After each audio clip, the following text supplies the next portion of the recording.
Surrey, Surrey. 0800 587 1046. Our top story this morning, and is an oil field near Hawley about to become one of the most successful in the country. We produced almost 5 million litres, that's about 29,000 barrels of oil. It's looking very good. Over the past 6 months, tests at Horse Hill have produced nearly 30,000 barrels of oil. Now, the company which owns the site, UK Oil and Gas, wants to drill up to 4 new wells and extract oil for the next 20 years. Our environment correspondent, Yvette Austin, has the details. Routine maintenance on the main well at Horse Hill. Initial drilling and testing complete. The plan now is to enter full-scale production, which could last 20 years. But the plan is to extend the site into this field to make room for tanks that'll store more than 9,000 barrels of oil. There'll also be electricity generators which will be using the gas that's produced on site. But you won't see any new oil wells because they'll be underground and horizontal. But the company has been met with opposition. Protesters worry about leaks, water contamination, and even that fracking might take place. Oil tankers on the road are also a concern. Sergio Conti runs a bicycle repair shop.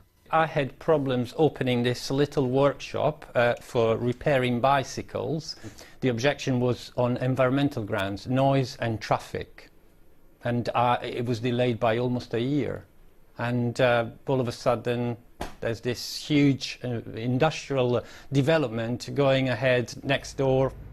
The company insists it doesn't frack, but more testing for naturally flowing oil across the Weald Basin is planned. That's Yvette Austin there reporting from Horse Hill. UK Oil and Gas are the company that own the site there. I've been speaking to their chief executive, Stephen Sanderson. Well, we put in a planning application for up to 7 wells. We have planning permission to drill another 2 horizontal wells, which we will be doing around April time. And from then on, after hopefully we get the planning consent in the autumn, we'll be looking to drill another 2 wells in early 2020 for the Portland, and then perhaps another one in the Kimmeridge. So what's actually happening there right now at this moment? This moment right now, we're actually just doing a little bit of routine maintenance on the well itself. We have been producing oil here for about 6 months. We've produced almost 5 million litres, that's about 29,000 barrels of oil. It's looking very good, which is why we put the planning application in to seek to put it into full-time production. Now, I'm no oil man. You say that sounds pretty good so far. How much oil do you think there is at Horse Hill? Well, put it this way, the targets we have for these next wells are about 1,000 barrels per day, which is using a horizontal well, and they give you 3 times a vertical well. If we get to that 1,000 barrels a day, that will make Horse Hill the second largest oil producing field in the onshore UK. And clearly we're looking to drill multiple wells, so several thousand. And it will also put UKOG into the top 3 oil producers in the onshore UK. So it's a significant field. Can we clarify, though, because many people hear oil and they start thinking about fracking. Can you categorically rule out any fracking ever, whatsoever? Yeah, we've categorically ruled that out for a long time. We don't need to frack here. We have very good flow rates from the natural state of the rock, so there's absolutely no need.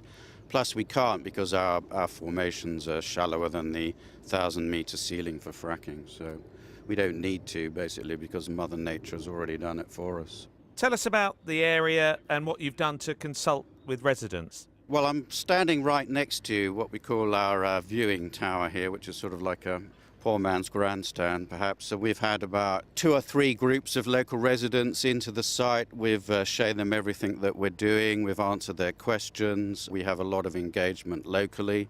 We're primarily concerned, of course, with the people that live immediately around the site. I think they've gone away quite happy, but you'd have to ask them what they feel.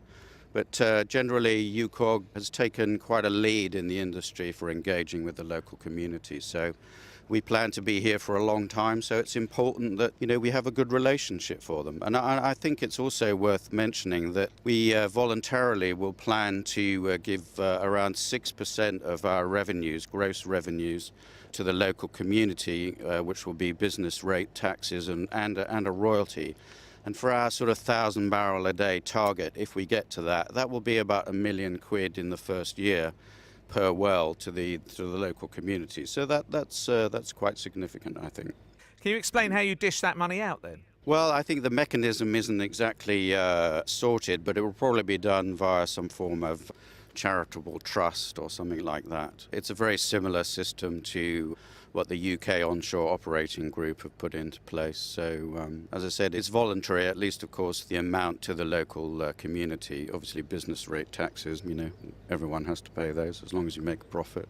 The Green MEP, Keith Taylor, he's worried about an impact on climate change, and he says it's an affront to the local communities and a blight on their countryside. Well, Keith Taylor says lots of things, but I'm not sure how many people believe what he says. I certainly don't.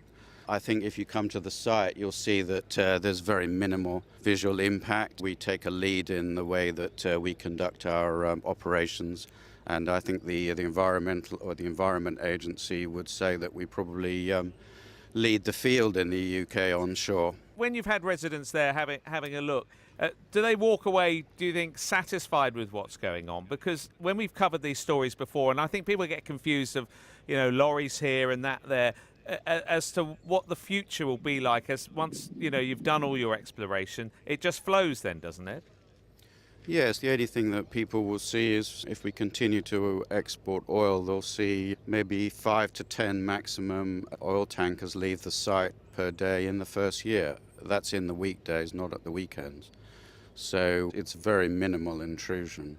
That's Stephen Sanderson from UK Oil and Gas. More reaction on this in the next hour of the programme. And if you live in that area, we'd love to hear from you, of course. 81333 is the text. Start with the word radio. Send us your message. You can tweet at BBC Surrey.